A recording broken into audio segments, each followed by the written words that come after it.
All right, let's go to Florida. Now we'll talk with Susanna about the greatest commandment. Hi, Susanna. Hi. Hi. Yes, my question was when Jesus was talking to the apostles, he said the greatest commandments are love your God with all your heart and all your mind and all your soul, and love your neighbor as yourself. I know that was meant to the apostles, and they were under the law, and we're not under the law anymore. So what happens to the new commandment, which is love your neighbor, and what happens to God? Like, what happens to the part about love your God with all your heart and all your mind? Yeah, okay. All right, great. Great question. Well, I love this one, and I love that you called right after Angel did, because Angel, in her question, she also referenced love your God with all your heart, soul, mind, and strength. Love your neighbor as yourself. And the reference to those two commands was in relationship to our hearts. So let's talk about this. Does the Christian have those two laws written on their heart? And the answer is no. The answer is no. Definitively no.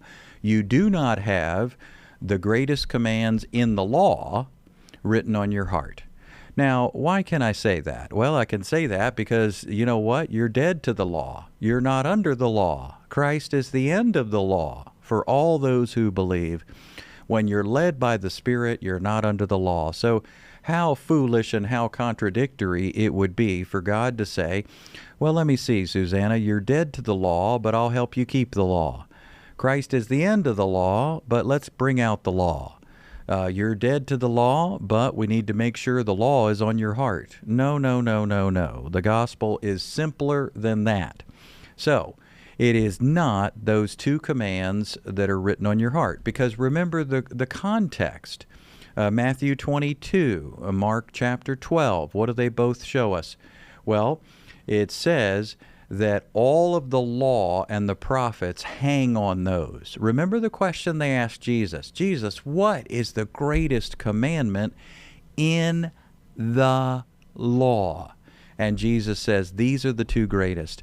Love the Lord your God with all your heart, with all your soul, with all your mind, and then love your neighbor as yourself. Okay, where's he getting those from? Where is Jesus getting those from? He's getting them from Moses. He's getting them from the Old Testament law, and Christians have died to the law. So that is not what's written on your heart. Now, you got it right, Susanna, because you then said, well, and what about the new command? Which the new command is love others even as I have loved you. Okay, now why is that written on our hearts? Well, because that's a choice we make every day. I mean, you can express love to other people, or you could not express love to other people. But your question to me, Susanna, was, what about that part about loving God? Why don't I have that? Or what happens to that, you said? Well, a beautiful thing. You already love God because he poured out his love in your heart. You already love God because you're his child and he's your father. So what spiritual child does not love his spiritual father? You've got new DNA. You're in the family. You're a co-heir with Christ. You're one with him. You're seated at God's right hand. We love God. So here's what I want you to take away from this. Susanna, you love God, and you'll never stop loving him. This ties in so perfectly with the last question, because look at it. Number one, you're a slave of righteousness. Number two, you will always love God, and you'll never stop. You're a slave of righteousness. You always love God, and you'll never stop. Those are facts that you can take to the bank. That's what it means to be saved. You can't be saved without being enslaved.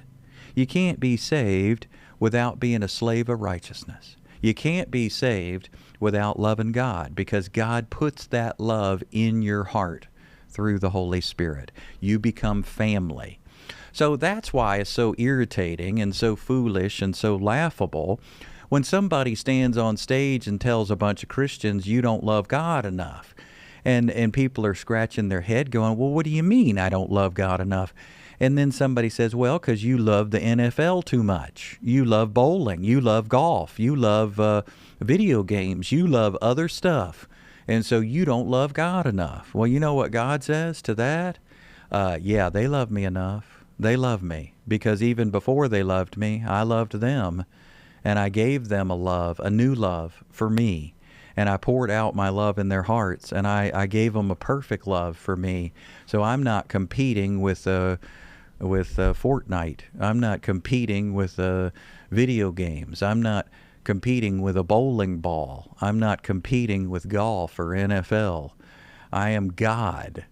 So do you see that's what the Lord's attitude is? I don't need you to rank me on some list, first God, then country, then family. Oh my goodness, country or family got ahead of God for a second. Oh, you people, you miserable people. I mean, it's just sad. It's a weak and feeble and pathetic gospel when we get to that point. So let's teach Christians the truth. Christian, you are a slave of righteousness. You will never stop loving God. And next time they're standing up on stage and they tell you you've got idols in your heart, you know what? At that point, maybe I'd just step out in the lobby. Take a little breather and go out there and say, no, actually, I've got Jesus in my heart, not idols. I don't have idols in my heart because I'm a believer. I'm a child of God. I'm sealed with the Holy Spirit. Oh, I mean, yeah, sure. Do I ever have an attitude? Sure, I get attitudes. Do I ever act selfishly? Of course, yeah. I mean, I'm a human being. I act selfishly, but I am born again. I don't have idols in my heart. I've got Jesus in my heart. So you can see then that really this inscription on your heart is love others even as God has loved us. How do you do that? Well, you say, God, show me your love. Show me how much you love me, because I want to love others even as much as you love me. So convince me, prove it, show it. And he says, you want me to prove it? I already did. I mean, look at the cross, look at the resurrection, look at the life, look at the forgiveness I gave you. I said I'd never yank it, I'd never revoke it, I'd never leave you, I'd never ditch you, I'd never abandon you. There's no musical chairs with me, I'm never in a mood swing. Look at God's love, it's constant. And then he says, love others even as I've loved you. So that's what's written on your heart. We don't have to wake up every day and try to conjure up enough love for God. He poured out that love in our hearts, and we love because he first loved us. So, Susanna, I want to put you back on and see. Does that help with the issue? Does that make sense, my friend? Yes, it does very much. Thank you so much for your ministry. And Romans 5:8 is actually one of my favorite verses. Awesome. Yes. Well, I tell you, it is a true pleasure to be able to encourage Christians in the truth. I mean, there's nothing like the truth. Jesus said it would set us free, and it does every single time. The gospel never, ever disappoints.